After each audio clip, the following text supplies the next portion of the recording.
Corey. I'm really excited about our guest today. He's someone who I've been listening to, I think, since 2010 or so, which is when his podcast, Sinica, launched. And he's quite a colorful character. I hope to spend some time on his biography, which I think is underexplored in his own podcast. He has millions of fans around the world, and sort of tangentially we hear all kinds of things about his colorful background. But most of his podcast is focused on current affairs, what's happening in China, U.S.-China relations. He talks to a range of people, academics, people who have been in government service, entrepreneurs, business people. So I think we'll transition more into those topics, but I actually want to start by asking Kaiser some questions about his background. Would that be okay? Sure. Oh, absolutely. Now, I think that you and I are both part of a KMT diaspora. Is that That's true? right.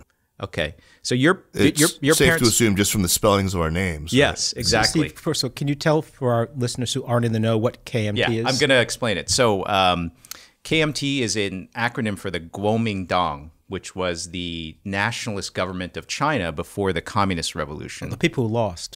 The people who lost and fled largely to Taiwan. And the Chinese Taiwanese who were there before them refer to them a little bit as sometimes as 49ers, because there's a huge wave of them that came in 49 after the Communist Revolution. My mother's family were in the KMT military. My grandfather on my mother's side was a general under Chiang Kai-shek. In fact, I'm related to Chiang Kai-shek. And they went to Taiwan and set up a new government in Taiwan. And I think from reading Kaiser's biography, perhaps his family had a similar history. So maybe you can tell us about that. That's right. It wasn't military. It was actually academic and sort of political. My paternal grandfather was an historian. His name was Guo Tingyi, and he was actually the personal tutor to your relative Jiang Jieshi, Chiang Kai-shek's son, Jiang Jingguo, and also a close advisor to the secret police chief Dai Li. So although he himself would have been sort of classified as left Kuomintang, he was sort of in the left-leaning intellectual camp of the Kuomintang, and had quite a bit of empathy for the communists. But he threw his lot in with the KMT, and like so many other people, left, as you say, in 1949. Although he actually went over in 48. A part of his mission was to secure the new university grounds for what became National Taiwan University. Full of old Japanese buildings, actually. That's right. That's Exactly right. On my mom's side, you said that was my mom's side, also a similar situation.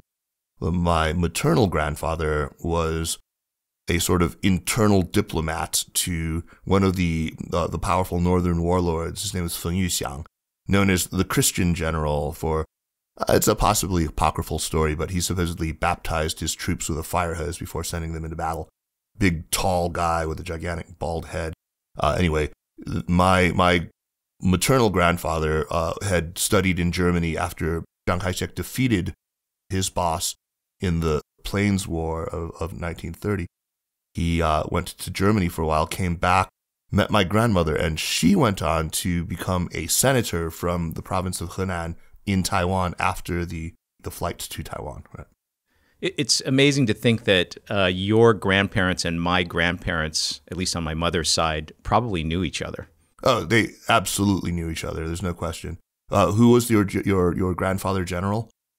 He was actually his family name was Zhang, and that family traces its history back to Shandong province. So they're from the north originally. Of course, I would have guessed Shandong. All the military who went to Taiwan are from Shandong. Yeah, and he actually studied at a Japanese military academy, the same one where Chiang Kai-shek studied in Japan, and so he rose to the rank of general, and then amazingly, he was actually an admiral. I guess they had a navy in Taiwan, so he was actually in charge of the navy in Taiwan for a brief while. Wow. And the family story is that he was too upright because that side of the family had been converted to Christianity, I think 150 or more years ago, and he was too upright and wouldn't take bribes. My mom recounts a story of him chasing. Someone had brought him a bribe with money hidden in a cake, and he chased the guy into the street and made him take the cake back. Of course, someone like that has no future in government or politics. So anyway, he ended up immigrating to Los Angeles, which is where my mother and father met. So Kaiser, we've heard about your grandparents. Where did your parents grow up? And can you lead us into your story? Sure. My folks were both born in mainland China. Starting with my father's side of the family, he was actually born in Henan province when my grandfather, the historian, sojourned for a little while in the provincial capital then of Henan province, the city of Kaifeng. And my father was born there. Born, in fact, in a Jewish ghetto, interestingly enough, on a street called Tiaojing Hutong, which meant the alley where they pick the tendon out of the meat, which was apparently some sort of dietary restriction that was observed by what was thought to be this odd sect of Muslims, which in fact were Jews. He didn't live there long. He grew up mainly during the war in the city of Chongqing, what we used to know as Chongqing. That was the wartime capital, and so he grew up running to air raid shelters on almost a nightly basis, carrying my grandfather's manuscript, whatever he was working on, and his little brother on his back. He grew up there, went to Taiwan again, of course, with the rest of the family, stayed there until the mid-1950s, so he finished high school and his undergraduate degree there in Taiwan. Then he went to the U.S. in 1956 after spending a year in military service. It was obligatory. Went to the U.S., where he did a master's degree in mechanical engineering at the Ohio State University. There he met my mom. My mom had come over. She's 6 years younger. She had come over to the U.S. for her undergraduate degree, and they met in Ohio. My mom was at some little Catholic school called, Our Lady of Intolerable Suffering or something like that. They got married in Berkeley. My dad went to first to Stanford. His advisor was sort of a peacenik. Didn't like doing defense research. Went to Berkeley with the other peaceniks. My father got his doctorate there in 61, I think, and got married. Then took a job at IBM in upstate New York, where all the kids were born. So I want to ask just one question about the Jewish ghetto. These are Chinese Jews, or these are? That's correct. I wasn't aware that there were significant numbers of. There are several pockets of them. This is the oldest group. They came over apparently during the Song dynasty. There's some legend that says there were earlier groups of Jews who came to China, but the Song dynasty lasted from the 10th to the 13th century. They must have come in the earlier part of the Song dynasty when Kaifeng itself was the capital. They weren't really discovered and sort of outed as Jews until some Talmudic scriptures were discovered by Jesuits who had been in China during the 18th century. So it wasn't quite until quite a bit later that they were sort of discovered. Do they still exist as a community? It's really hard to say. There were a lot of people who called themselves Jews. There was a guy for a while in the late 90s who styled himself Moishe Zhang, handing out business cards, and sort of he sort of the curls, the side curls, the whole affect. There was no evidence to suggest that he was actually Jewish, but he knew how to make money from the tourists. He had a business card that he'd hand out that said Moishe Zhang, Jewish diaspora. That's all it said on it. Wow. In this photo. Very entrepreneurial. Yeah, very entrepreneurial. So I think you grew up in Tucson, Arizona. Is that right? I did. That's correct. I was in upstate New York until I was 12. I moved to Tucson, Arizona at the age of 12. Yeah. So can you tell us a little bit about your family, your upbringing? Were you kind of a typical ABC family? Did you speak Mandarin at home? Well, my folks tried to teach us Mandarin. My father was pretty stubborn about it. My mom less so. He would stand up at the whiteboard next to the kitchen table and constantly say, 中国人有一句话说, and then he would, the Chinese have a saying that says, and then he would write some obscure idiom, which we'd all, sort of, marvel at for a while at the succinctness of it. There's how terse and pithy these things were, and then promptly forget them. But we spoke what we call kitchen Chinese, which is, probably what you had, Steve. I mean, just, ordinary nouns and verbs, just a really simple syntax wrapped around an equally simple grammar. Yeah. Yeah, I'm very curious about this whole thing because in my generation, almost everybody failed to learn Chinese and maybe often picked it up later on in college if they did. My wife and I are working really hard to keep my kids bilingual, and it's much easier now because there's lots more media for them to consume in Mandarin, and also other kids that speak Mandarin, or you can fly to Asia for the summer and immerse them with their relatives or something. You have a kind of Beijing accent, I think. So did you sort of pick that up later in life, your fluency? I did. I guess, well, you talk about the media and the influence that it has. The media that I was surrounded with outside of my proper Chinese school, which was taught by, mostly people like you, 49ers, people who'd left the mainland in 49.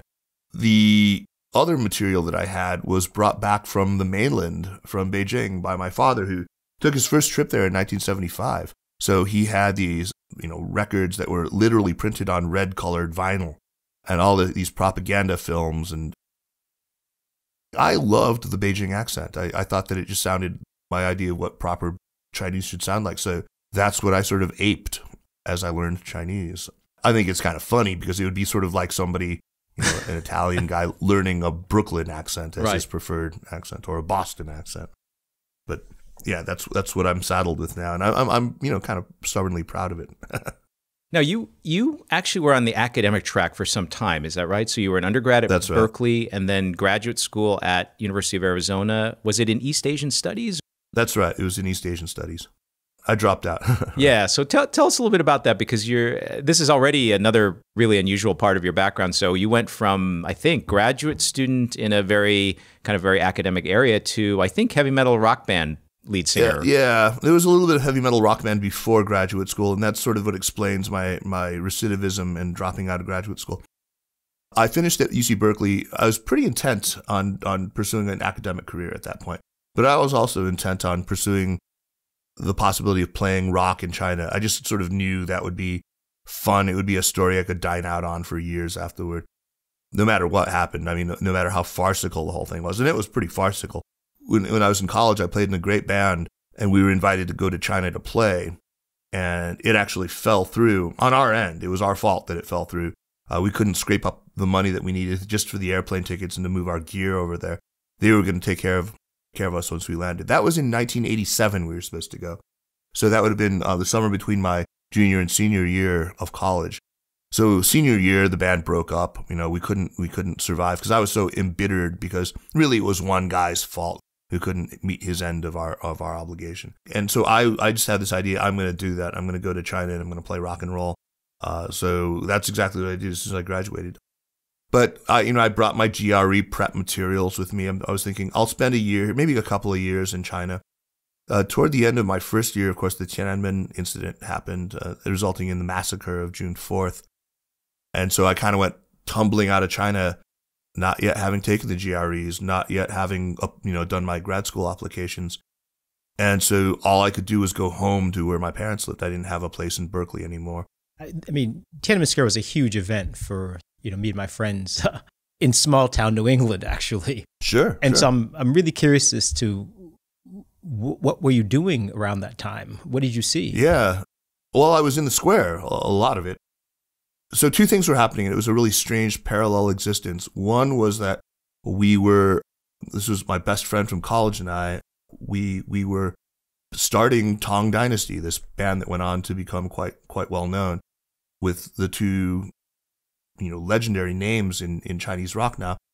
This guy was my best Chinese friend, Ding Wu, and another friend of ours, Zhang Ju, who was the bass player. So the four of us were holed up in this little hotel on the far north side of Beijing, where we had run of this disco during the day. We could just we set up our gear there every morning and just played all day, writing material, working on material. And then we'd make our way back into the city and go down to the square and see what was happening. Some days we'd take a day off and just spend it basically talking to people in the square, just seeing what was happening. In the evenings, we would, as we called it back then, go to the west side and wait for the tanks. We just sort of knew inevitably this was going to get crushed.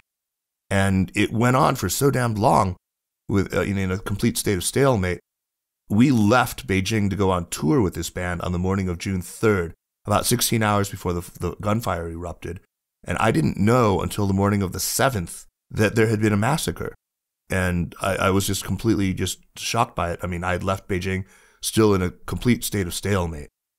It was obviously, it was a huge turning point in my life. And it was for, one reason in particular, and that is this, that while watching what was unfolding, even though I could understand Chinese, I could speak rudimentary Chinese, and I sort of knew the broad outlines of what was happening, but it was very clear to me that there was this whole other story unfolding that I was not privy to, that it was happening in this deeply culturally conditioned semantics that were unfamiliar to me. There was like these sort of symbolic idioms that were being bandied about by everybody that I was clueless to.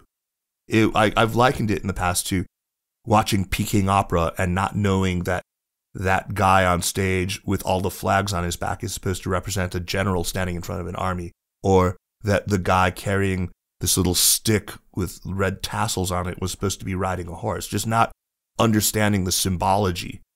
And so the semiotics were mysterious, and I knew there was something happening.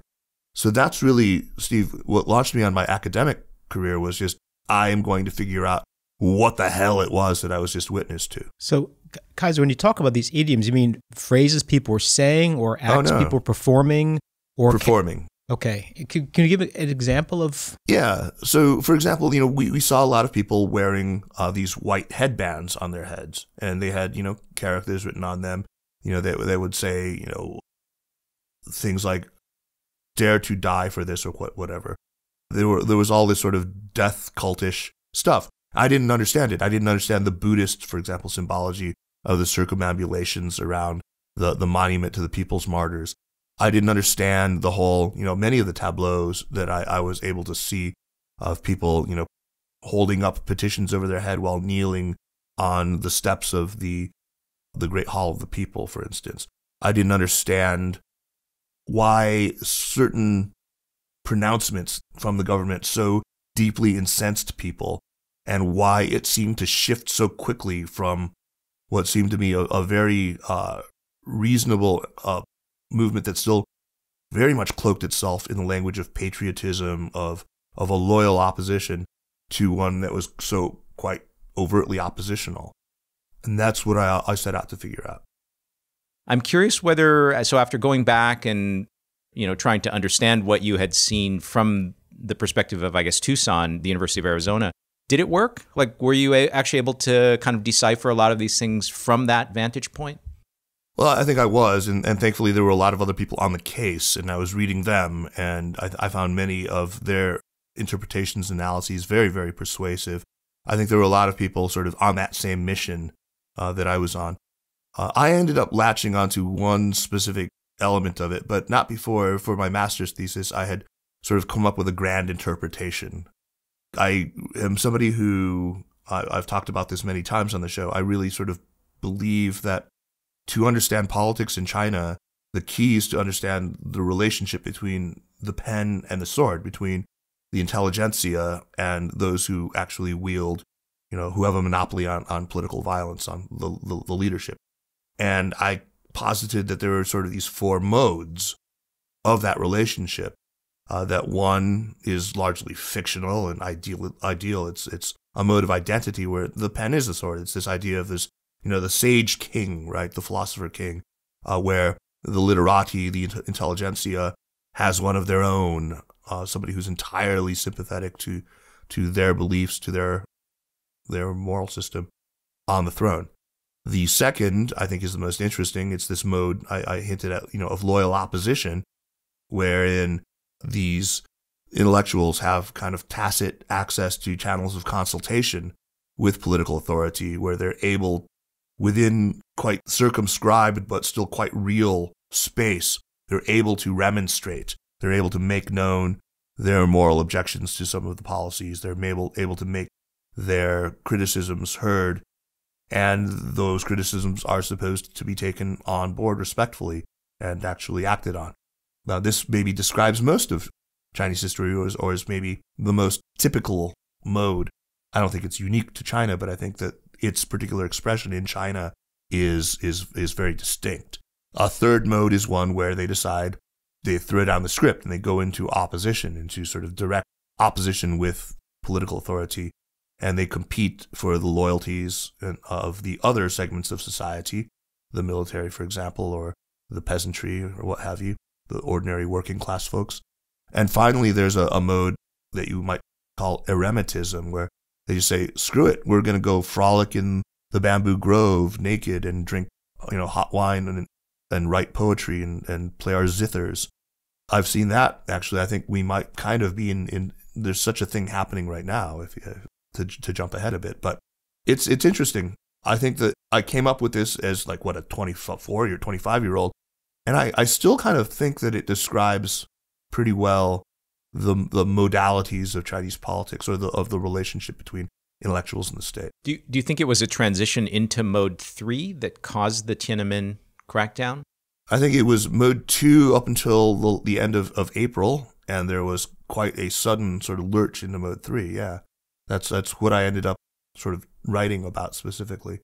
I want to say that, having traveled to China in the early 90s, I don't think I was there in the late 80s, but it was really rough then, okay, in terms of the standard of living, or even having sidewalks or having toilets that worked. And I probably remember all this stuff. One of the most kapa things that I experienced was when I visited Hong Kong. Right? Yeah, frightening things, overwhelming things. Was I visited Hong Kong, which was, obviously a developed modern city, but I wanted to see the special economic zone, which now has become Shenzhen, but at that time was very, very rough. And I didn't want to go to Guilin and see these ancient, beautiful Chinese things. I really wanted to see what is capitalism and, development in China look like. So I got on a tour bus and went in across the border into that special economic zone. And I couldn't believe what I was seeing, because there were skyscrapers that had gone up with no sidewalks. And there were dirt roads where there was snarled traffic for 2 hours at a time.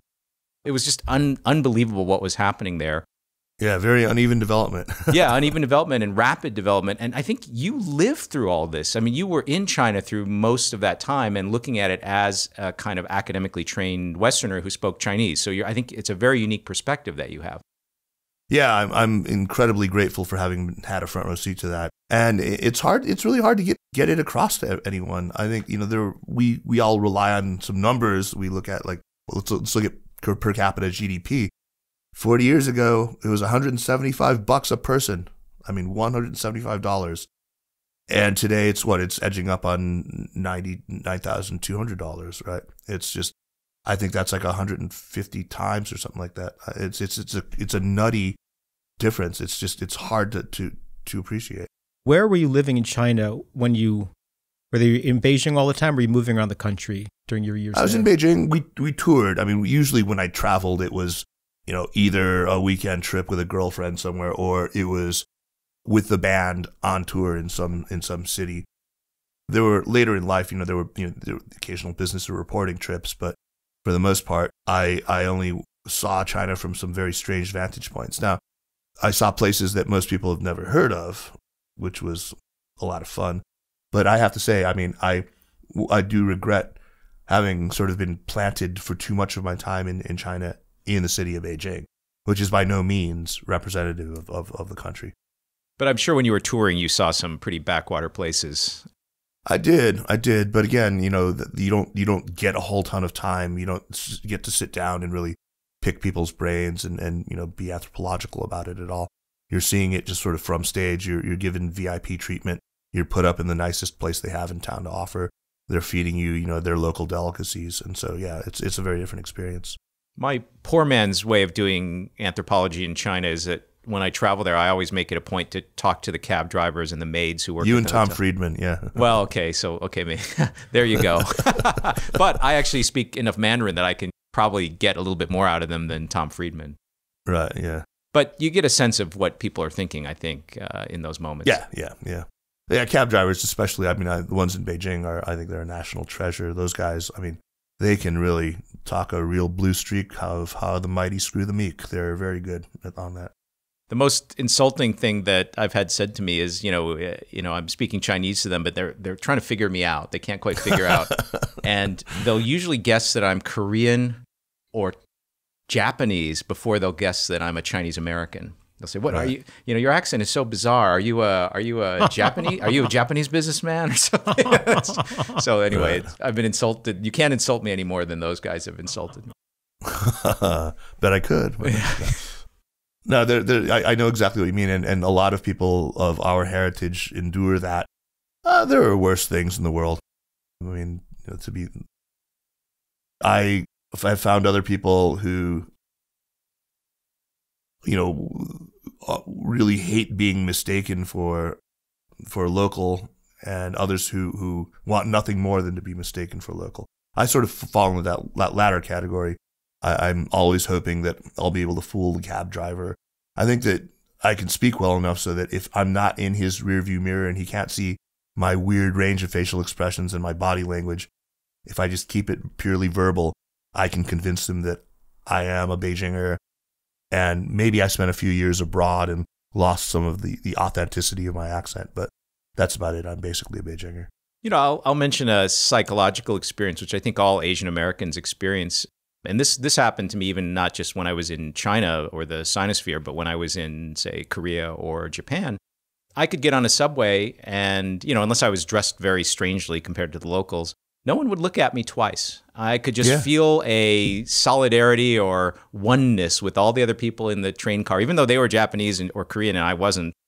But in America, if I get on a train car, you know, I might be the odd one, maybe not in New York City or something, but I might be the odd one out. And it's just a different feeling, which I experienced for the first time when I first traveled to those countries. Yeah, I can't say I've actually felt it. I mean, my whole time there has been spent looking very odd compared to the ordinary people. So I can pass for a salary man. Right. I can't quite. I had almost identical experience being in Cameroon a couple of decades ago. I was walking around with this Italian friend of mine and realized we're walking to the market, and it was the first time I was with somebody, and one of us was being stared at, and it wasn't me. And it was awesome. It was a singular feeling, right, of just being totally invisible and watching, you know, my friend just get...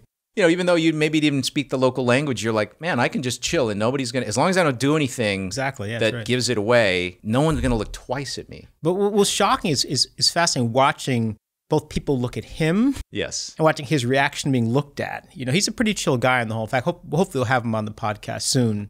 But just the sense of people looking at a foreigner, kind of seeing it as almost from a third-person perspective. It's singular. Yeah, I wish everyone could have that experience, actually, of a lot of white Americans have that experience of being someplace and being a little bit out of place. What I get all the time here traveling around the U.S. is I'm mistaken for a Native American. Especially before I had facial hair at all.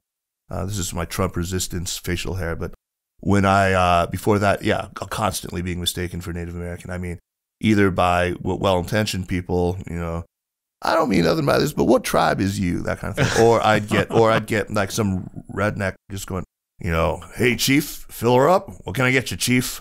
And I was thinking, chief, is that like, you know, hey, jefe, or hey, you know, lawbat or whatever? No, it was definitely chief, as in like Indian chief or whatever. So here's my favorite bit of political, my favorite political question that I ask people after the Trump election. Which ethnic group voted most for Donald Trump? You mean as a proportion of the ethnic group? A portion of that. Was it Chinese Americans? It was Native Americans. Oh, Native Americans. Okay. Really? Wow. They voted because of the America First policy. They didn't want immigration. They kind of saw. Well, they know the effect of immigration. So it's ironic, right? Given that how they're being viewed by many Trump supporters, but they sort of saw immigration as something that didn't help them out. Right. So Kaiser, I just want to push a little bit on the sort of rock star moving around China during China's development. It's a very strange perspective to have. So who are you talking to at the time? Are you talking to officials? Are you talking to other rockers? Fans? Groupies? Who's your peer group at the time? Who are you getting information from? What do you see? Yeah, it was a strange, so there was sort of a real clear dividing line. I think prior to 99, most of my friends were Chinese people, and most of them were, people either in the rock community. I mean, there were some people who I had known sort of from my brief sojourn in school there. I was officially enrolled in a university, so I had some expatriate friends, but most of them were Chinese guys, Chinese women. And the art scene was pretty unified back then. So you'd know a lot of people from the film academy, from the drama academy. You'd know a lot of visual artists, and then rock musicians, jazz musicians, in all the performing arts. And I guess that was mostly the people that I knew. So these are not people who were really deeply representative of ordinary folks. But what was great was, you'd go home to their families, and their families were entirely ordinary. You'd go eat dinner, and you'd meet their brother or their sister, or any number of cousins, and those are people who I think are kind of more useful interlocutors for understanding what was going on. Did you find that people in the arts community had different perspectives than? Yeah, very much so. Yeah. I mean, I think that, they are, especially when deciding to sort of opt out of mainstream society and to be part of that community required such an act of personal courage. I mean, on the one hand, the 80s were extraordinarily liberal, so it was possible to do a lot of these things. But on the other hand, there was a lot of inertia you had to overcome. There was a lot of social inertia and sort of cultural inertia you had to overcome to decide, I am not going to opt for that ordinary path of, going to school, taking the college exam, going to a vocational training school, and then working the job that I'm assigned. Instead, to say, no, I'm going to learn to play the drums, I'm going to learn to play guitar, I'm going to learn to sing like a banshee, and I'm going to, to be a rocker. It was a completely different set of people. So I don't pretend that I had any kind of an ordinary, sort of ground level view. But what I do think I did come into contact with were a lot of people who were ordinary educated people, who were ordinary intellectuals.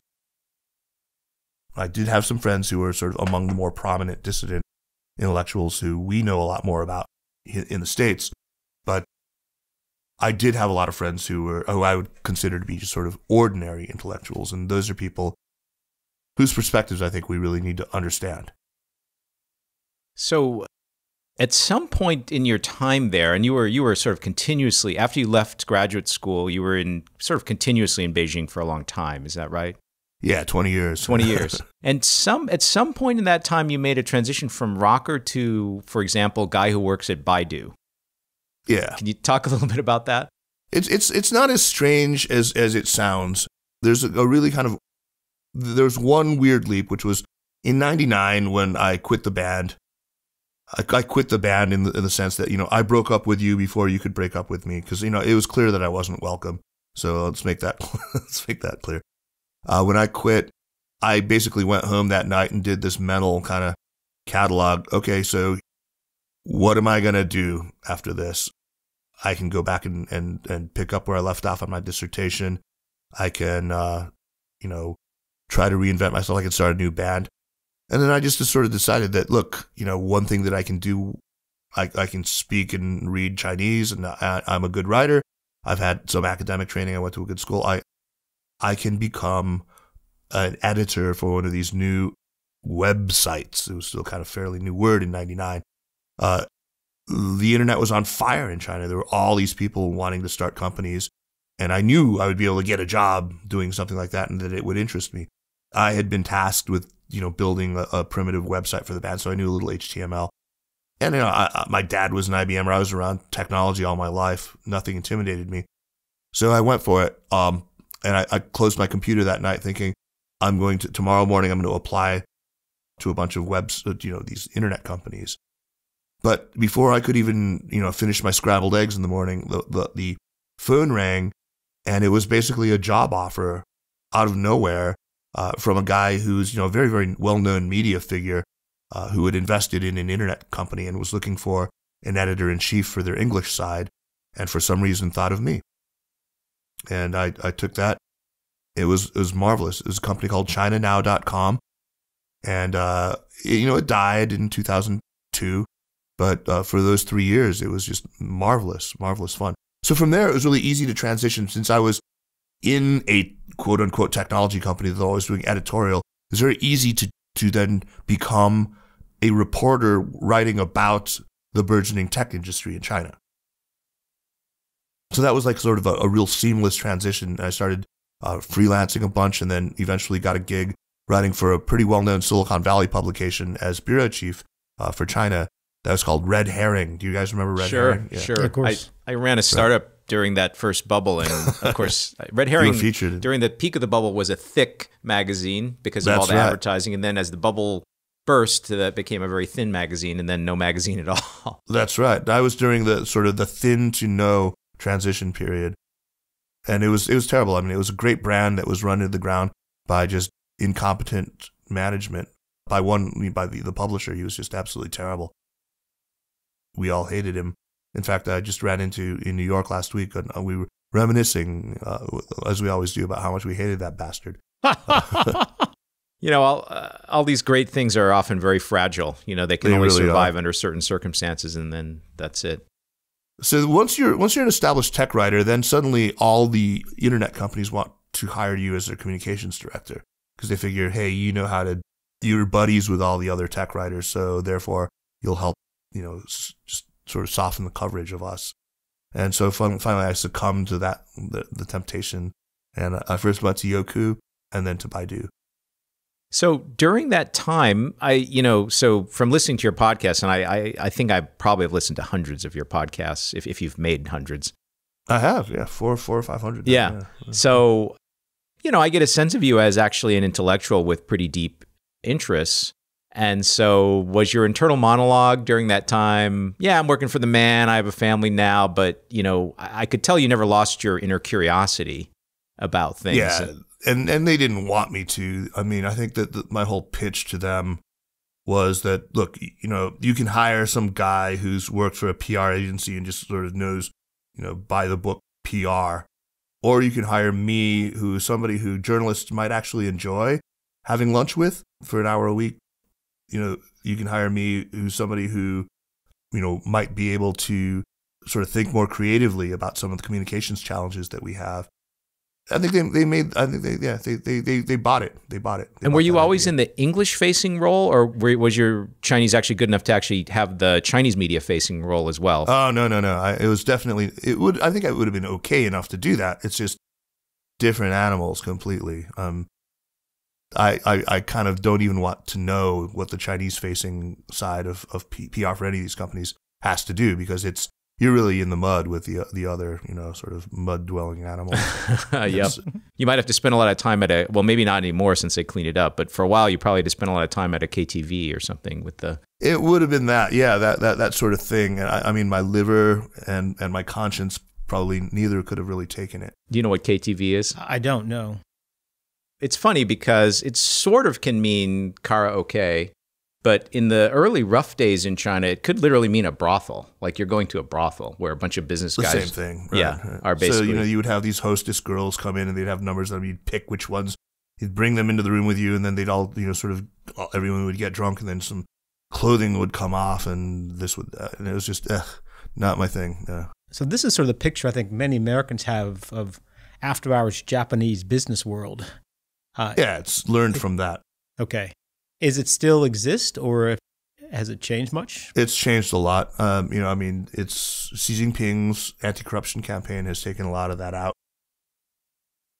Yeah, it's just in the provinces. Yeah, I think there's still a lot of drinking, and probably those visits to the sauna or the what have you, the sort of boys bonding stuff. But there's considerably less of it than there was back then. Really changed, I think, over a period of maybe 5 years from really unbelievable, like you check into a business hotel and they would be running like the equivalent of like a brothel on the top floor or something, to it just doesn't exist anymore.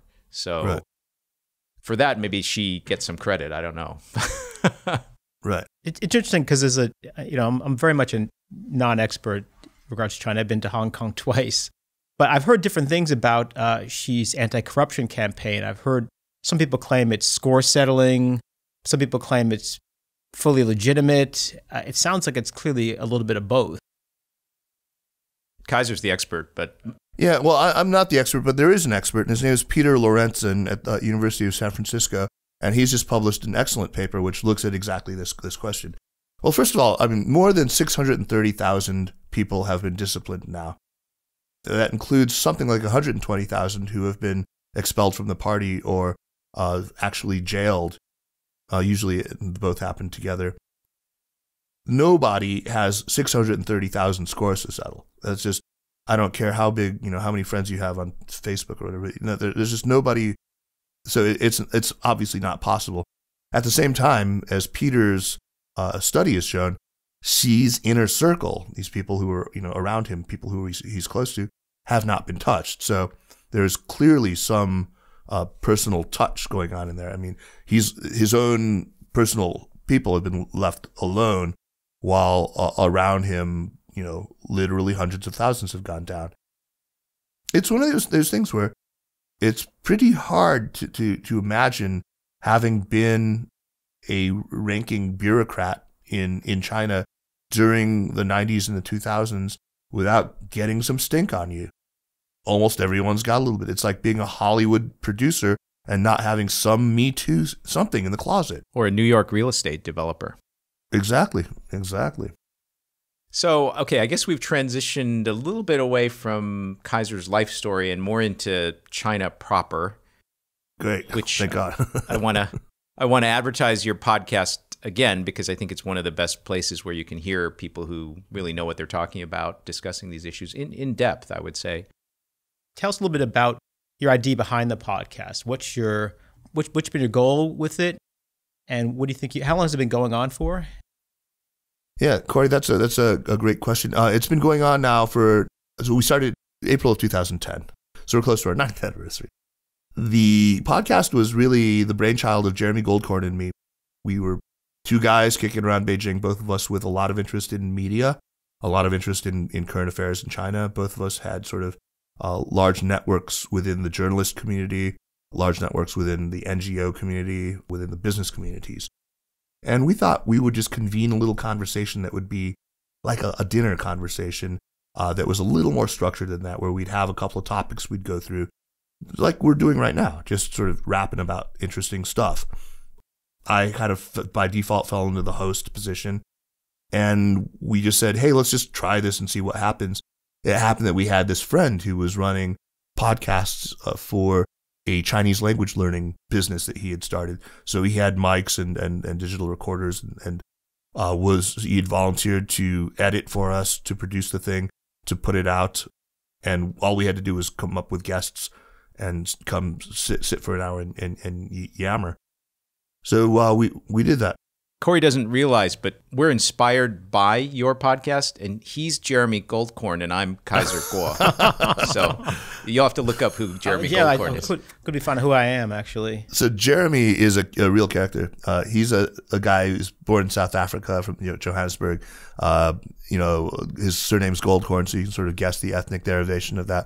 But grew up as English, not Afrikaans-speaking, white South African. Left right around the time of apartheid's collapse, and spent a year. Oh, he spent a long. He's kicking around for a while. He biked all over the place, and he ended up in China beginning in '94 or '95, I think, and was there for 20 years. And we knew each other really well. He is unlike me. I mean, we're very, very different. He's kind of anti-academic. He hates even words like discourse or problematic, or especially if it's used as a noun, the problematic. Oh, I did too. I like this guy. I told you, you're Jeremy Goldkorn. Word to be banished from the lexicon. Exactly. So pretentious. No, I agree with that. But he takes it to kind of often very amusing extremes. The dynamic on the show has always been, so he's usually way more. Let's get past these bollocks, Kaiser, and get to the meat of the question here. And I'm usually the one who's a little more indulgent and wants to, do more context and splash on more nuance. And he often likes to sort of, we need moral clarity here. This is just bollocks, don't you? So it works. It works pretty well. And I think the secret to the show has been that, people want a little bit of an adversarial dynamic somewhere. And since we never do it with a guest, we always bring on guests that we're going to be polite to and not ask softball questions to, but we're not going to antagonize them. And Jeremy and I antagonize one another instead. He's one of my very best friends in the world, so it's all in good fun. But both of us, I think, have drifted toward the center more, and maybe we need to reinvigorate the argumentative dynamic a bit on the show. Perhaps coincidentally, you both ended up now living in the American South. Is that right? You've both come back? Yeah. I don't think it's entirely accidental. I think that, he was saying its virtues enough that it started to sink in. And I started just talking to other people who were living in the South. And I'm very, very pleased that I decided to live in North Carolina for just a whole bunch of different reasons. How much does this have to do with the difficulty of raising children in Beijing? It wasn't the difficulty. I think in many ways, raising children in Beijing is easier. For one thing, you have, really affordable and excellent, nannies who if you want them. My wife was very anti-nanny. She thought it would teach them sort of, inegalitarian habits of mind, which was, I think she's right. But in many ways, it is easier. People talk about the pollution, of course, and that was bad, but getting better already by the time we left. And it was clearly on a trajectory toward good. It wasn't the politics. It wasn't anything. For us, it was just simply, we have this kind of belief about pedagogy that says, let children be children before they start school. When they're in elementary school, ride them pretty hard, make them disciplined, teach them a ton. There's sponges then, just teach them a whole bunch of stuff that requires rote memorization. I don't believe that the American allergy to rote memorization is helping. But after junior high, Chinese schools start teaching toward the college entrance exam, the Gaokao. And it is a very, very narrow, to me, a pedagogically objectionable approach. So we'd always planned on getting the kids out when they started junior high. So that was always in the plan. That was the entire reason, because I had a really good life there. There's no other reason for me to leave. Got it. So back to the situation in China. So I want to tell you an anecdote and then maybe have your reaction to it. So back in about 2007, I was with a team of academics. The leader of this team was actually a Fields medalist, a mathematician from Harvard who's Chinese, and you can figure out instantly who it is. Okay. And we were brought to China by Alibaba to consult. Actually, I guess this was 2009 because Alibaba had correctly predicted the financial crisis by looking at its own data and seeing all kinds of crazy stuff happening. And they warned the central party that something was happening. And because Jack Ma is pretty well connected, the Chinese were able to actually prepare a little bit, or they had better warning of it than the American government. And so Alibaba realized that the data that they had access to was really valuable, and they wanted to set up an institute with academics, math people, computer science people to look at this data. So we traveled all around and did various things. One of the dinners that we had was with the dean of the Tsinghua Business School, who I think was a party member, very super connected. We were being escorted around by the CTO of Alibaba at the time. And I remember a dinner conversation where we talked about whether anything like Mao or the Cultural Revolution could happen again.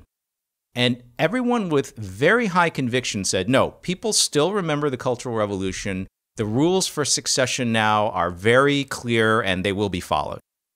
Now, I guess we now know that that's not true, and someone like Xi can appoint himself, premier for life. So the people who you might have expected to have the most understanding of the inner workings of the system were, as far as I can tell, completely wrong. I mean, I think you're conflating a couple of things here. First of all, I mean, the succession issue has nothing to do with the Cultural Revolution. Sure, I think there are a lot of people who rightly object to Xi's having eliminated one of these, few institutional constraints on the power at the very top, this whole thing. But this does not mean it's the Cultural Revolution. The Cultural Revolution, if anything, it was an anti-party move by one man. Xi has done something very different. He has strengthened the control and the sort of the institutional vigor of the party. Mao cut its legs out from under it. Mao destroyed the party. I maybe didn't explain the logic correctly. So what I think was being said was that because people remembered what it was, could still remember, it was within living memory what it was like to have an all-powerful ruler like Mao, the party would follow rules which limited the power of the chief executive. And that turned out to be seemingly easily swept aside, although maybe she had to do a lot of maneuvering to really get that through. But in any case, they would have predicted that the state that we're in now was very, very improbable. Let me put it that way. Is it true that people expect Xi to actually stay in power forever? People I've talked to think that this is partly PR. The guy will probably step down within 10 years. Well, it's a long time. Yeah. 10 more years. I don't think he's going to be a doddering 90-year-old and he'll still be in power. No, I don't think that's going to happen.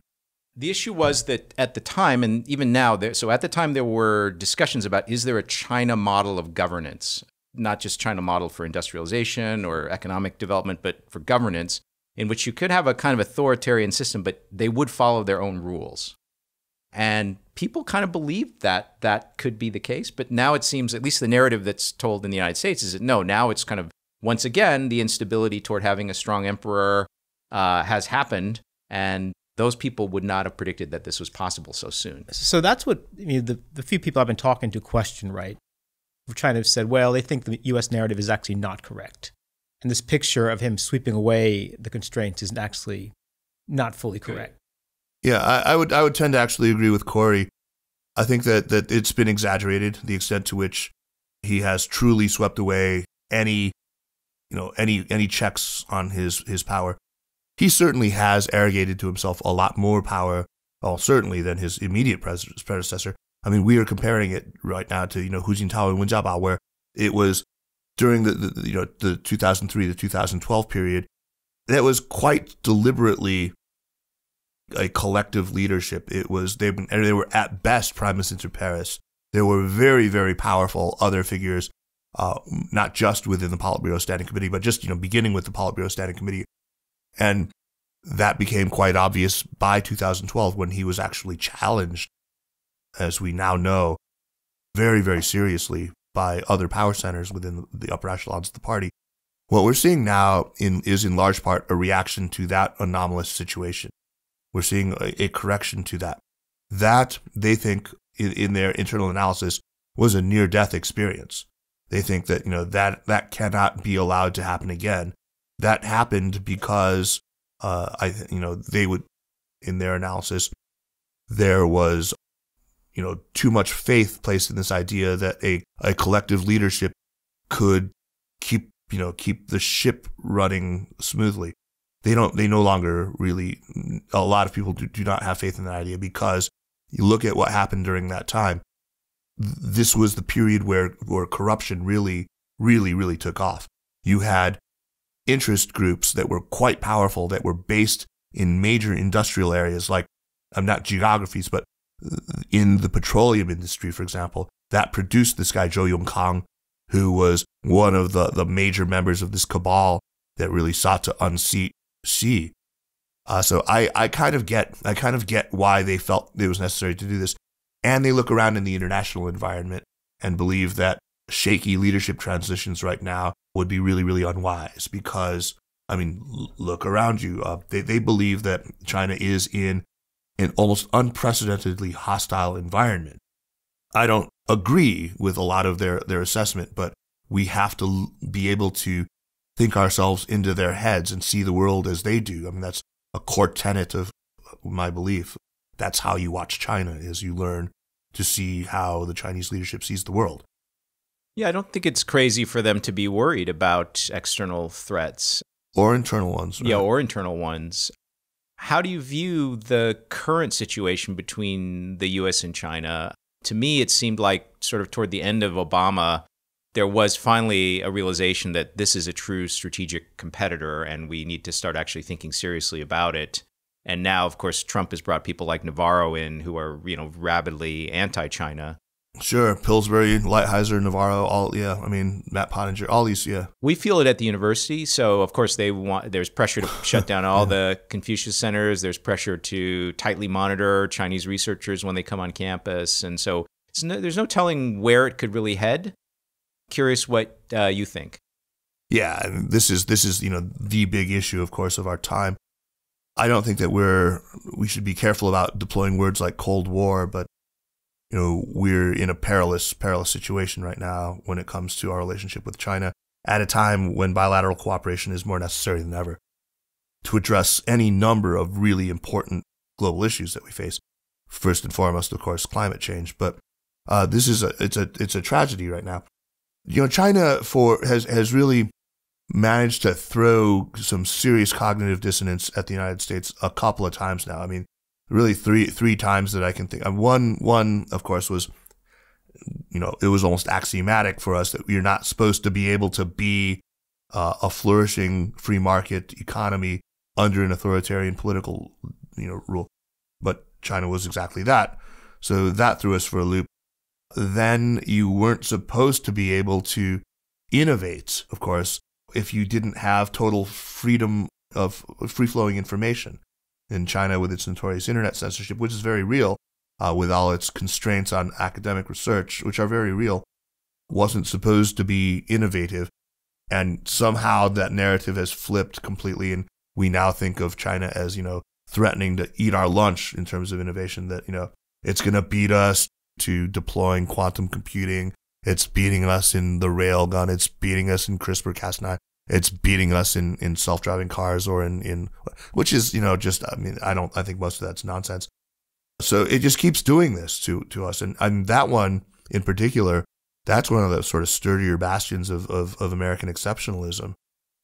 That last transition from saying, oh, the various limitations they have, whether it's lack of political freedom or lack of internet freedom, will keep them from innovating. I think that just went down in the last few years. So yeah, absolutely. Yeah. Just like 3 years. Yeah, it's crazy.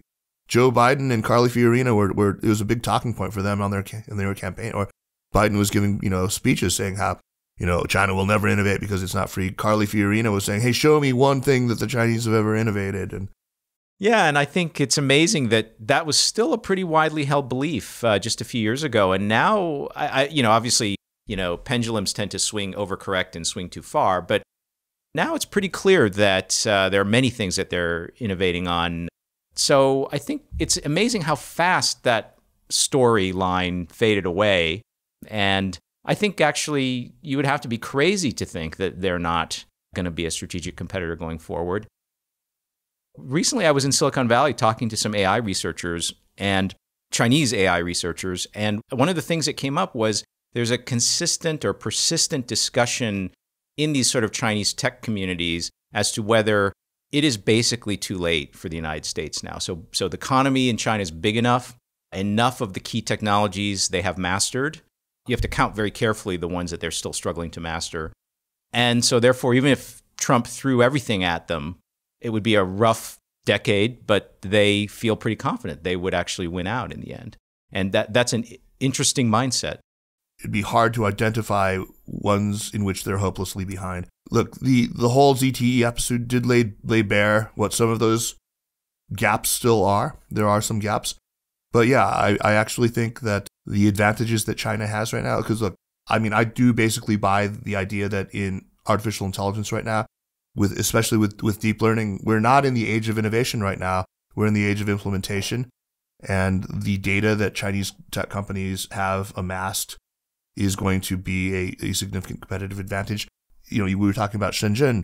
You visited in the early 90s when it was still just dirt roads, but you go there now and there are whole buildings devoted to components for specific products, like for drones, a whole building where you can buy rotors, you can buy, servers, you can buy all the different things that you would need to build drones. And just down the street are, ODMs and OEMs that will make your drone for you. There are design shops there. If I lived in Shenzhen, I'd be sitting on top of the supply chain for most of the consumer electronics in the world right now. That is a huge advantage for China. It cannot be underestimated. We don't have that in the United States anymore. When people talk about recreating a supply chain, or on my show, I had a gentleman named Paul Triolo and a woman named Sam Sachs who are just brilliant. And Paul, who worked for the government for one of the three-letter bureaus for a very, very long time. He's a very, very smart guy. He now works for the Eurasia Group, and his group warns about innovation winter. This concept, you're going to hear it a lot. If we try to decouple from China and to go our own way with supply chains, it doesn't matter where we want to try to build them. It will take not only a lot of time, but enormous resources and manpower. And that comes from somewhere. It crowds out. Inevitably, it's going to crowd out R&D spending. It's going to crowd out innovation. We're going to suffer for it. Meanwhile, China will close whatever gaps remain and plow forward. I think the best competitive strategy for the United States right now is to continue to engage with China on things like that. Recognize that it is a strategic competitor. And with that in mind, let's compete smart. Let's not compete stupid. Right now, we have to recognize that we are dependent on Chinese supply chains. And when I say supply chains, I'm not just talking about these factories with their advanced robotics, not just the labor force. I'm talking about very sophisticated, logistics networks that span the whole region, Southeast Asia. Yeah, absolutely. There's nothing like those whole ecosystems which go from design all the way to production at scale, very rapidly in southern China. Nowhere else in the world. Yeah. I think the one thing that the real China hawks like Navarro or Gordon Chang, I'm sure you know who that is. I sure do. What they really rely on I think they have to rely on now is some idea of fragility. So yes, these guys are formidable. There's no taking them lightly, but maybe because of the intrinsic nature of their politics or the structure of the society, that there's some fragility. And if we just put pressure on them, the whole thing can just fall like a house of cards. I'm curious how you feel, how plausible you find that. I wonder if there's any evidence for that at all. I've often heard that argument advanced, that it's brittle, it's ultimately brittle, that all authoritarian systems are. But what I continue to see, and I would, I am no fan. I would love to see China become a much more deliberative and participatory and, plural system. But I think the evidence before my eyes suggests not brittleness, but pretty admirable resilience, that they are the masters of muddling through, that they are very, very good at it. It's an enormous, enormous organization. And, you guys are scientists. Organisms, when we look at their competitive advantages evolutionarily against one another, we look at how they utilize energy, right? And for any Martian looking at the politics of the United States and China, one thing is it's got to be pretty obvious, is how much of our conscious energy Americans are now putting into internecine strife that doesn't advance us. Where they look across the Pacific at China, at this other sort of comparably sized geographically and economically country, and they don't see that happening there. Yeah, I think the two instabilities would be here. Maybe I don't know how close we actually are, but you could imagine we could have a kind of civil war, because the society seems to be divided 50-50 almost between. I don't believe that either, but we're not so brittle either. That's overhyped. You live in the Midwest. I see very little strife. No, I'm not. I'm not saying that's plausible, but I'm saying if you wanted to tell a story about the weakness of the U.S. political system, maybe we're kind of... You maybe could construct one. But that's the other thing that I'm really, constantly railing against, is this whole declinist narrative about the United States. I just think it may be useful, I suppose, but it's just not true. Yeah, I don't know that we're declining so much as we have a very energetic competitor. And that's right. The Soviet Union was energetic in producing weapons, but economically it was clear they were never in our league. That's right. What did we ever buy? What did the world want besides, we liked the Bolshoi and Baryshnikov. We liked Stolichnaya and Beluga caviar. Yeah, Obama made the same thing with modern Russia. They don't make anything. Still true. I mean, they make petroleum. Good at weapons. We have weapons and pumping oil. Yeah. Right, yeah. And that's nothing. Yeah, we've not had a peer competitor before. That's what we're really going through right now. Right. And we can be sensible about it, or we can be morons about it. Another point I would make is that if we want to have a protracted Cold War with China, you have to remember that their people are used to a much lower standard of living. So unless it's the 6% or 7% growth rate that they're addicted to, and so if you were to shut that off, then there'd be some political unrest. Unless that's your thesis, grinding it out against them is not a great thing to do, because their people are used to dealing with a lot, more hardship than people here. Sure. Yeah, absolutely. Yeah, they're much less likely to punish their leaders for, and much less able to do it. Less able to, if their growth rate drops systematically below 6 or 7% a year, that's bad because they're used to that now. But if they can point to Trump and say, oh, it's actually the Americans' fault that our GDP growth rate dropped, then politically it doesn't look like it's necessarily a losing game for their leadership. They may just, people may just double down and say, hey, we got to stick together. These Westerners are trying to take us down again. Yeah, 10 years ago, they were very easily able to do that, to point to how the West had bungled its stewardship of the global financial order. They just absolutely bungled it.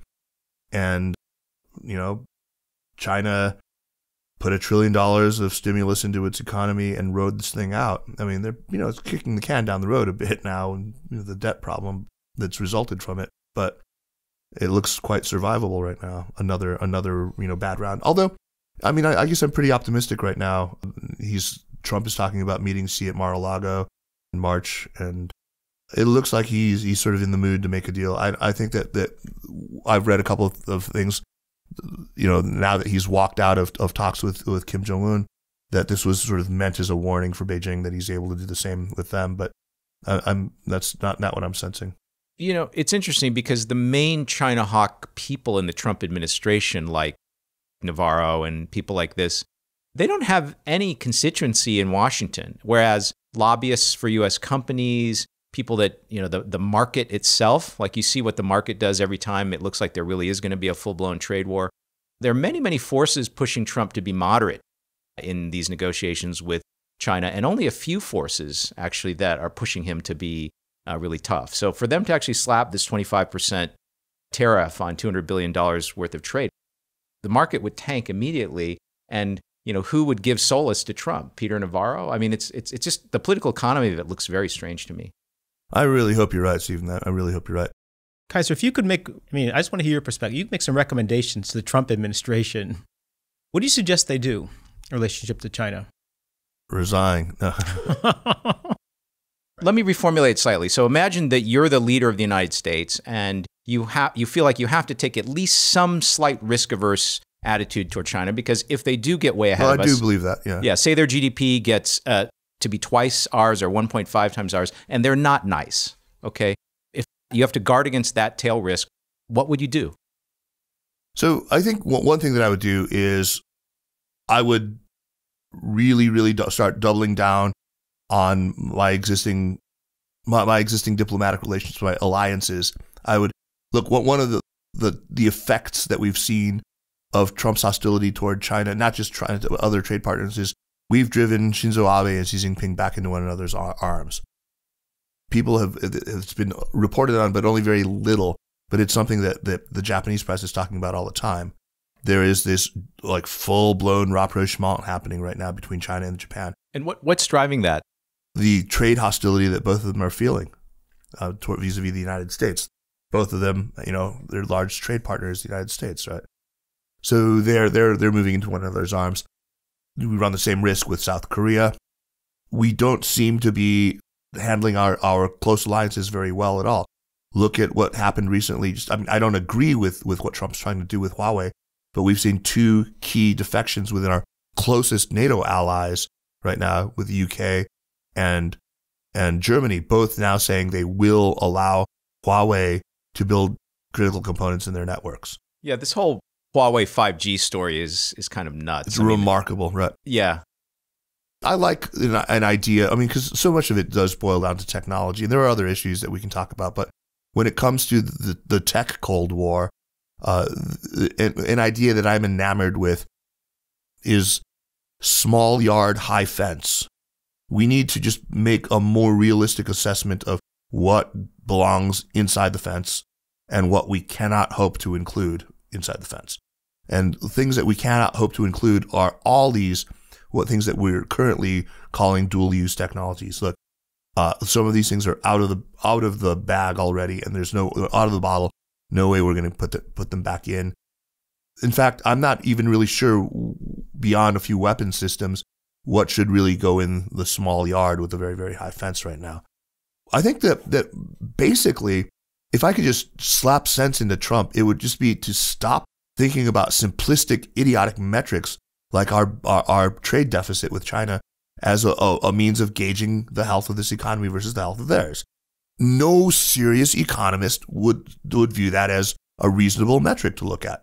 It wouldn't happen. The other is that I just stop seeing everything as zero sum. It's just moronic.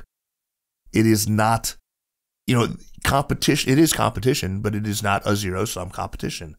Stop embarrassing yourself. Look, get back onto TPP.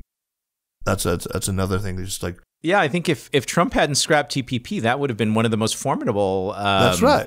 Weapons to use against China, actually. That's absolutely right. I don't like to think in terms of weapons against China. Part of what I don't like about TPP was how it was so, arrayed against China, and how it included, let's be really honest here, standards that were intended to exclude China that many other TPP members were simply not held to. Whether they're labor or environmental standards, many other TPP members are in flagrant violation of those standards, but they're not being held to account because the design of that agreement was intended mainly to exclude China. That's a narrative that actually I hadn't heard before, I think. Oh, yeah, check it out. Hear it here first. So what I'm doing right now is I've convened a group of my friends, and we're getting a group together that we're calling the Next 40. The idea of the Next 40 is to try to build a new foundation for the next 40 years of the U.S.-China relationship. And so the people that we've roped into this include a lot of people who, well, frankly, who've been on the show before, but include some very high-ranking diplomats, including the former Assistant Secretary of State, the acting Assistant Secretary of State for East Asia Pacific Affairs, Susan Thornton, Dave Rank, who was the chargé d'affaires of the U.S. Embassy in China until he quit because of Trump's decision to pull out of the Paris Accord.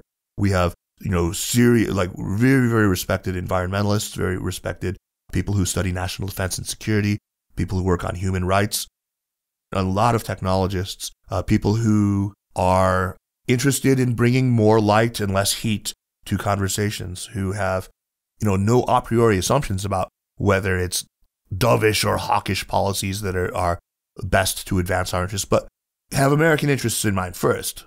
Not America first, but who do not believe that advancing American interests necessarily means thwarting China, that it's possible to advance together. So this new organization, it's very, very new. We will be putting out a pretty substantial policy paper toward the end of this year that will be intended to get into the hands of presidential campaign staffs, of course, into the hands of key Senate and House committee members and their staffs, and into the broader China watching and academic and the media communities. We really want to jumpstart a new, smarter conversation on China that transcends all this nonsense about dragon slayers and panda huggers, and it just brings in sensible people who are true experts in their field to have serious, thoughtful conversations about policies, to enumerate actual policies, to identify the correct policy actors to implement those policies. That's what we're trying to do. So, it's my life's work, really. It's what I'm now embarked on. I think it's a great idea, and it's sorely needed. I think even if you go to places like Brookings or, large think tanks, the concentration of people who really know what they're talking about, because this is such a complicated issue, it isn't really high enough, I think, for them to really get where they need to go. And so pulling together people who actually really have a deep level of familiarity with both countries, I think, is really valuable. Yeah, it's actually one of the criteria is everyone in our group has lived in China. And we need that. We need people with skin in the game and an appreciation for what's actually at stake.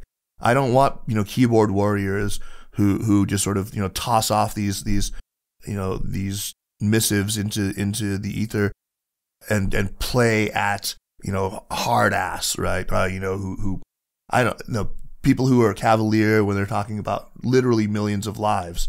None of that. We want people with a real sense of the stakes. If anyone wants to get in touch, you can always find me at kaiser.kuo@gmail.com. We're very, very excited about this initiative. We have gathered what I think is a dream team. We're going to do an offsite or something outside of DC where we'll be, really hammering out over the course of a working weekend exactly what goes into this. And that will happen probably in October. Great. So a lot of preparation before that. Well, keep me posted. I would be interested in helping. I sure will, Stephen. Thank you. Great. Corey, thank you.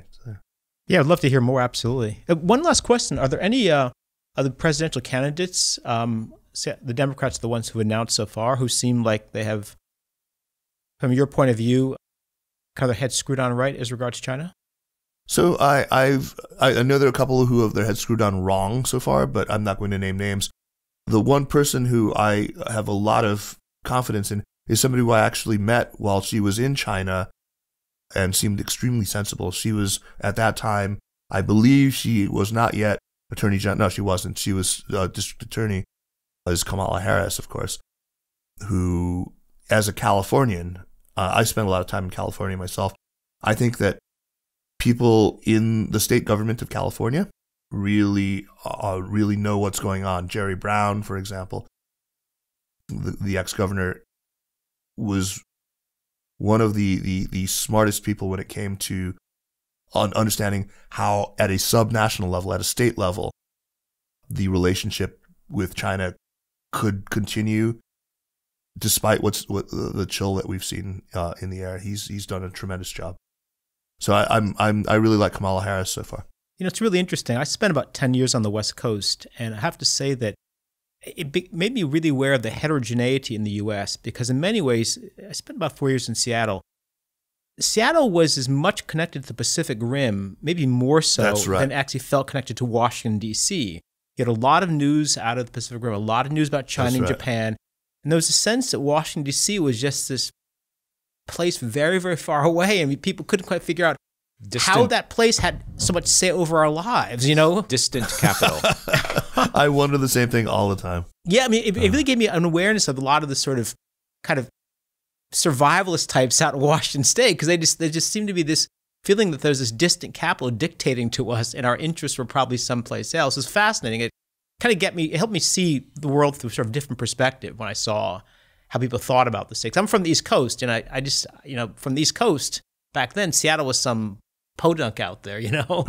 Things have totally changed since then. But I totally get what you're saying about people, the West Coast politicians having much better sense. Yeah, absolutely. Absolutely. That's really been my experience. I mean, people like Rick Larson from the state of Washington. I mean, you know, the ex-governor Gary Locke, who was of course ethnically Chinese himself, and he was ambassador, of course, to China for a while. All right, I'm being told we're running out of time. This is a terrifically fun conversation. Yeah, thanks, Kaiser. It's been really, really wonderful. Yeah, we'd love to have you back anytime. I think you and I are both at South by Southwest in. Oh yeah, well, so, I will. Let's make sure to have a beer while we're there. Absolutely, I'm buying.